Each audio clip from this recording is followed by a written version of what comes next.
Avast ye scurvy dogs and lustful wenches, fair maidens. 'Tis International Talk Like a Pirate Day yet again. So here we are, talking like a pirate. So, what did pirates really talk like? It's a good question. Most of the pirates that we know come from Walt Disney.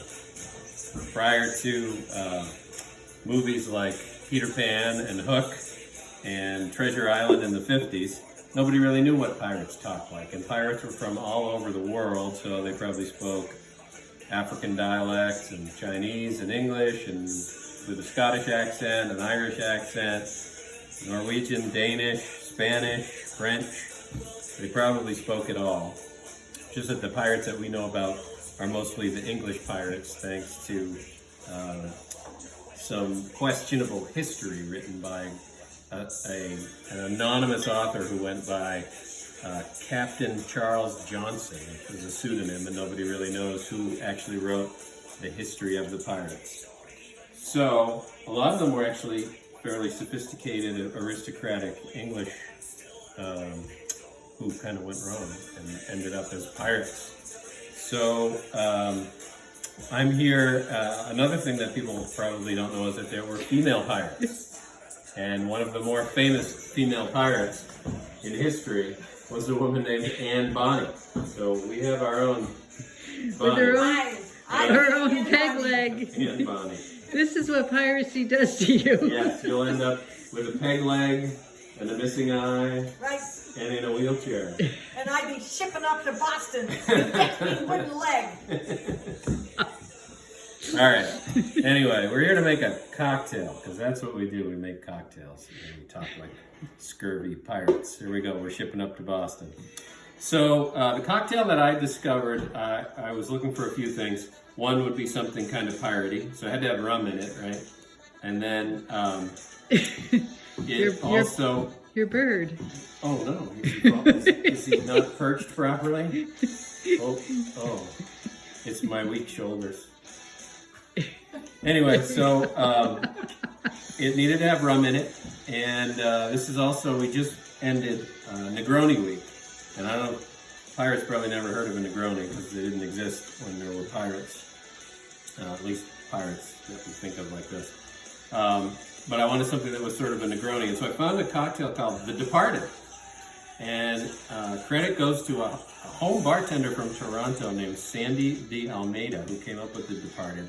And it's a riff on a Negroni, and it's made with rum, and the recipe calls for Demerara rum, and this is a local rum made by Mad River here in Vermont, and it's actually made from Demerara sugar, which isn't necessarily what Demerara rum means.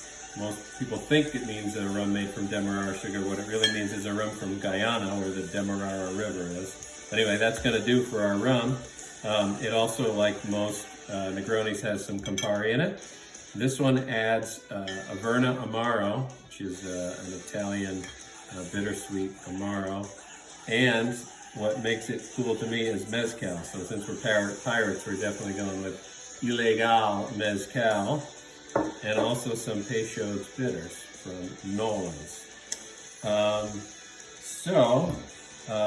It's kind of hard. This is another kind of piratey thing here, and the question is, why did pirates wear eye patches? And everybody thinks it's because they've lost their eye somehow, maybe scratching it with their hook. But a very wise eye doctor once told me that the reason that sea captains wear eye patches is so that their eye will be accustomed to the dark, so when they go below deck, they can just flip it to the other side, and the eye that is used to the dark can see below deck. So I'm headed below deck to make a drink. So we're going to start with our Such a wise man. rum, of course. And for each drink you want an ounce of your Demerara rum. So there's 2 ounces of rum.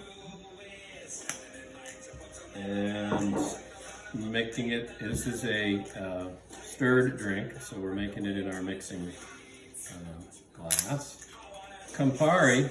There's apparently a shortage of Campari here in Vermont, so I had to sail not just the 7 seas, but to 8 different liquor stores to find some 8 Campari. ports. 8 ports of call. There we have our Campari. We want 3/4 of an ounce of our Averna, so 1.5 ounces for 2.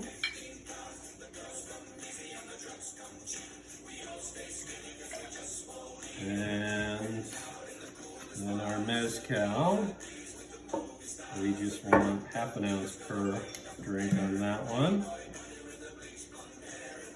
So there is our mezcal. Then we want a dash of Peychaud's for each drink. So 1, 2. Might be too generous ones there. Then we're going to stir it up with some ice. So we'll throw in our fiery ice cubes. Then we want to stir it up, and we have the official pirate stirrer here with the skull of my enemies on it. Shrunken head. Anyway, we're going to stir that up until it's nice and cold.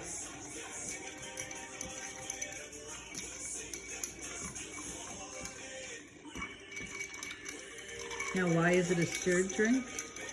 Because it doesn't have any non-alcoholic ingredients in it. It's pretty much anything like a martini or a Manhattan where you're not adding mixer, you're not adding fruit juice or anything. It's all booze. You stir it. Of course, having been at sea for so long, I don't need any fruit juice to slow down my progression here. So we want something nice and strong. Of course, I always forget something. I forgot my strainer. Bear with me. Well, we'll take a shot of the booty he collected Guess what? along his way. It's in the brig. It's in the mess. So we have to grab it out of there. So, oh wait, got my ice cubes. So, you want a few ice cubes, and these are, you get in on those. These are ice cubes that fly out of my hand, but they're the skulls of my enemies. Did you get a shot of those? Probably not. There you go. It's a little, turn it. They're melting, so. They are melting. There we go, that's a little better, yes.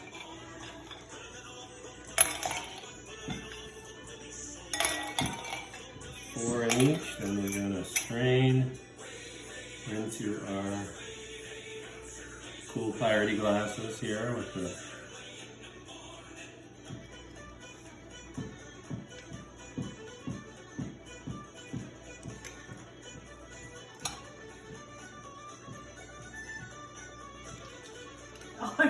No, I'm laughing because you're dancing with your peg leg. Then we want to garnish these with an orange twist. So I'll take my There, that'll get rid of your vegetable scurvy. peeler. Yes, it's for your scurvy.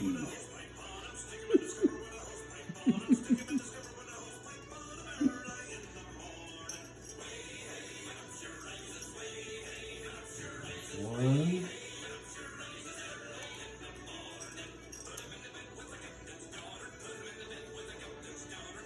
Captain's daughter. Hey, wait a minute.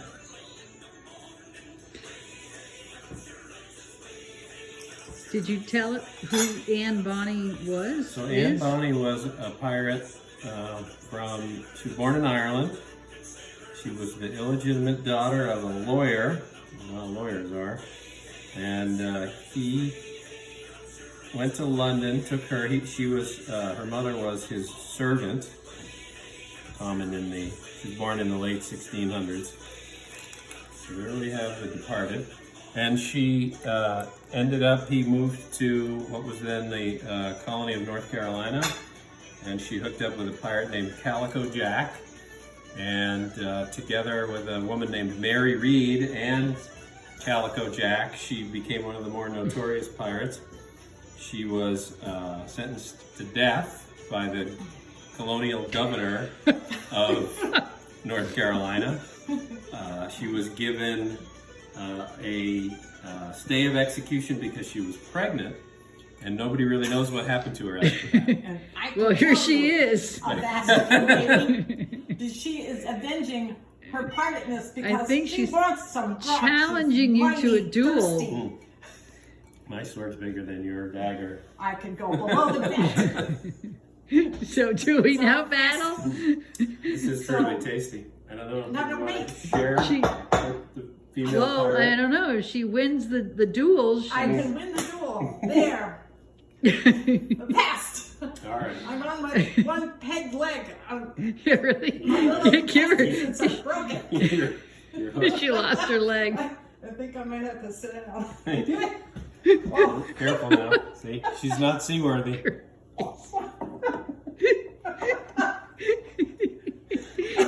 Backwash there. You can keep that one. I'll make it up. Whoa. Ah, she's not used to the garage you make around here.